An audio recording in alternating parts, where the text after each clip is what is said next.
When we think of history, AI is not the first image that comes to mind. The history and evolution of car design has always been shaped by technology. Now, it's intelligence that will define the future of that experience.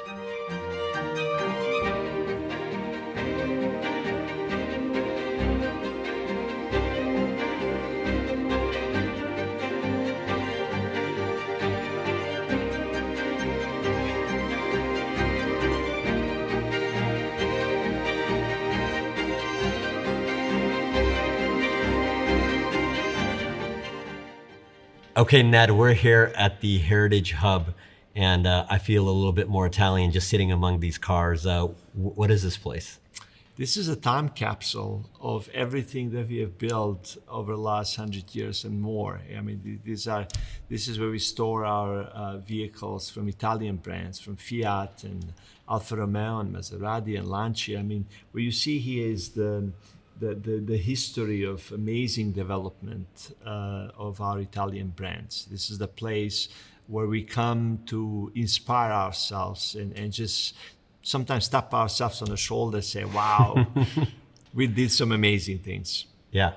Now let's look a little bit to the future. How do you think this heritage impacts the in-cabin experience and its relative increased importance to the consumer?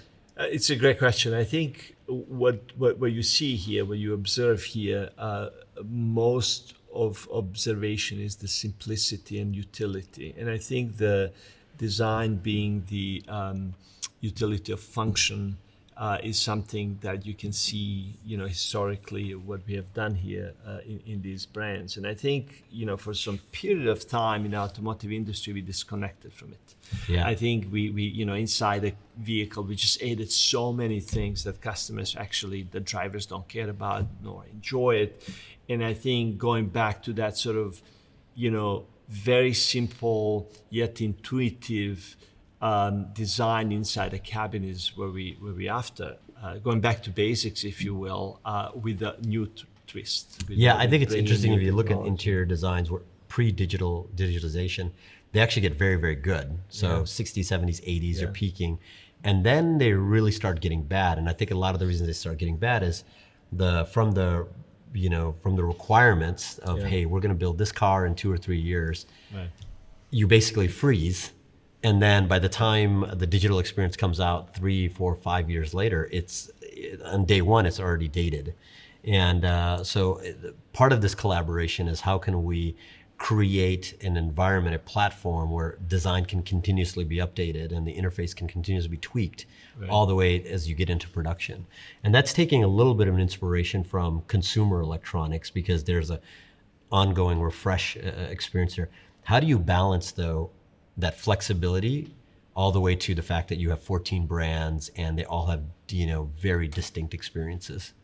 A couple of things. Look at the history of design you mentioned. I mean, there's the cluster and the radio and the buttons and inputs and everything was very disjoint. And so you would sometimes even split the sort of how you design the so cluster. HVAC is different from the radio, which is different from Exactly. So I had a lot of these inputs and a lot of controls that they had their own supply chain and suppliers and a life of their own. And then in the process of development, you would exchange some components, but not others. So you had very disjoint experience. So, putting everything together into something that's very meaningful and then enjoying the sort of freshness of it is what we're after.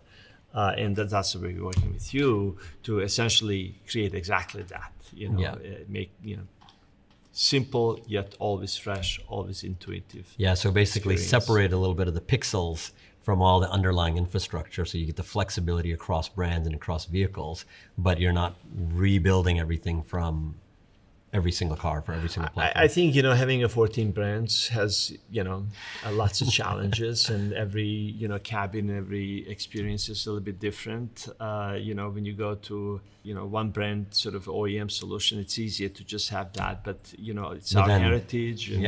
And so, but abstracting the sort of a platform, yet allowing the brands to have their own life, their own identity, it's critically important to us. How do you think about that tension between, you have certain situations where you have a projection of a phone into the vehicle, and that actually is maybe a much worse brand experience than, let's say, what the OEM It's wants. complicated. It's complicated question. It's not an easy question.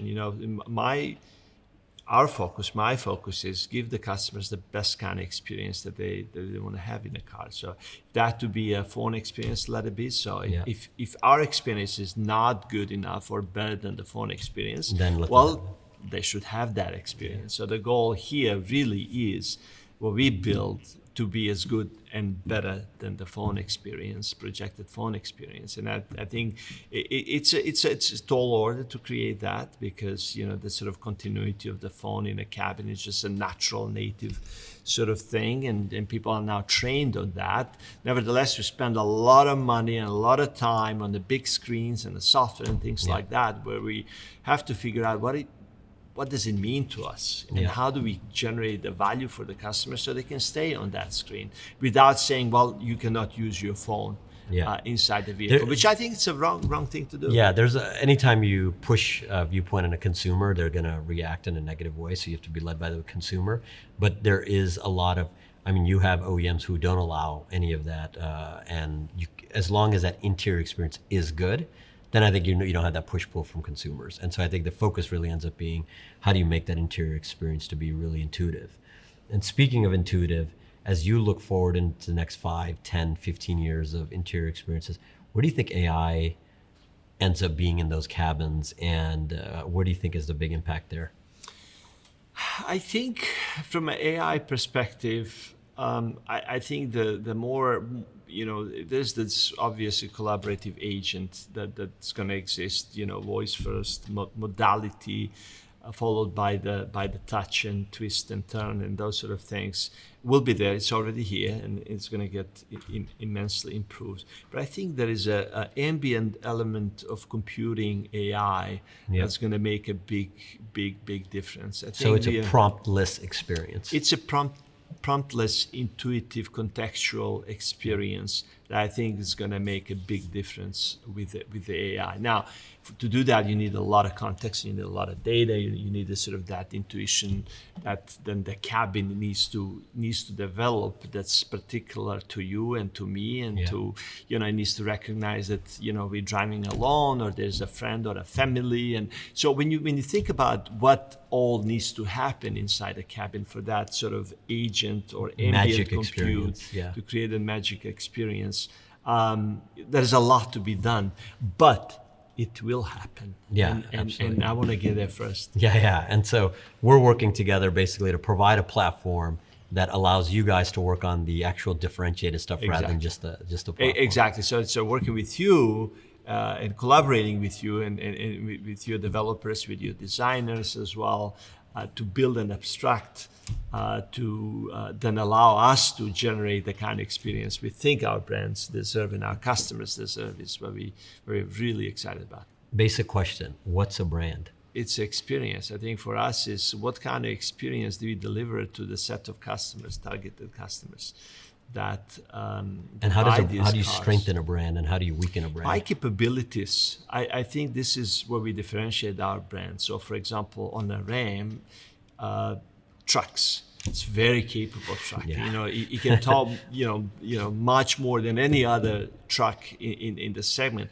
Jeep is the most capable vehicle. It still is some of our Jeeps, like a Grand Cherokee and a Wrangler, are Trail 10 rated, and there's a lot of wannabes out there that they have that sort of a look and muscle, but try to take him to a truck somewhere on a mountain somewhere, and they're going to get stuck at the trail very early on, and Jeep's going to be just going. If you look at what Panda stands for, simplicity, utility. There's a bunch of these videos where you have a Panda going with the Land Rover up the hill, and Land Rover gets stuck in the mud, and the Panda just keeps on going. And so the utility and that we deliver with our vehicles, with our brands, is unsurpassed, and that's what the brand is really for us. And then we have some luxury brands like premium brands like a Maserati and Alfa Romeo. These are more luxurious sports brands and so forth. Do you think the experience for the consumer between not only brands, between regions changes very significantly, or do you think it's similar? Yeah, it's different. I think the experience is different. I mean, you have American roads, you have American parking, American drivers, American drivers, American garage. You Yeah. know, it's a different vehicle, different need. And then you have European, and even in Europe it's different. You go from Germany to France to Italy, you have a completely different experience. And I think that that's what we're really good at.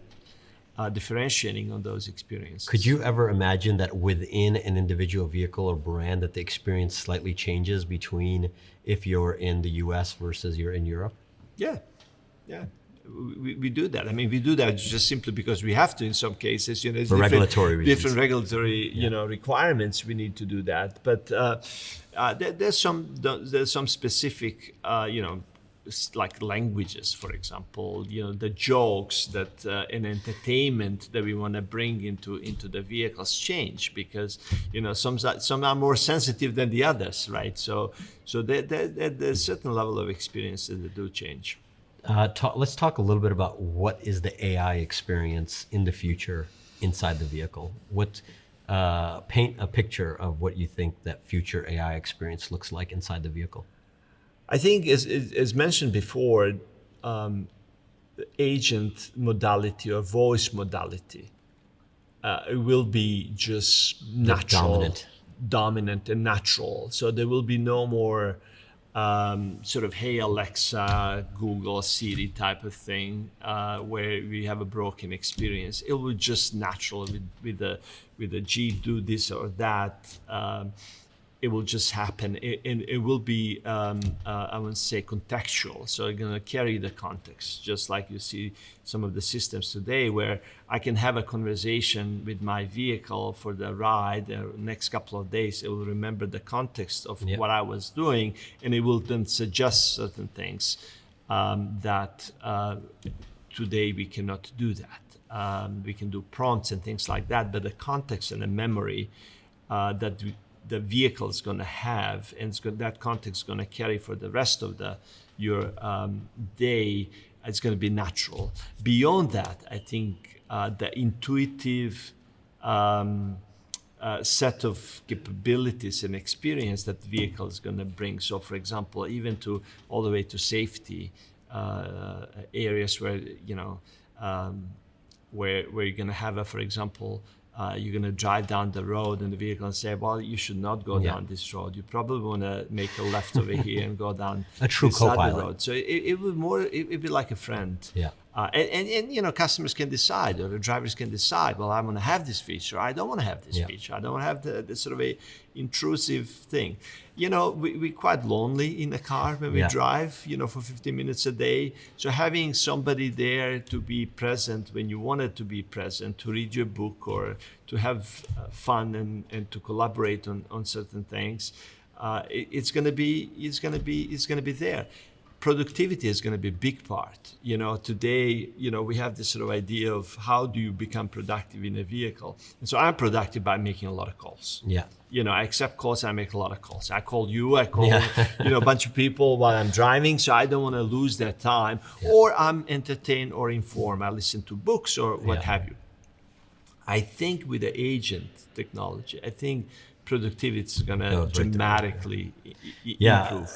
Applied, our mission is to accelerate the adoption of safe and intelligent machines, and specifically in an intelligent cabin. Our view is we really want to move from the main interaction is us taking care of the car to the other way around, where the main interaction is the car taking care of us. So it knows what is on your schedule and what's in your calendar, what your mental state is, how tired you are, and that type of teaming, I think, is going to be really the future of that human-machine, combination.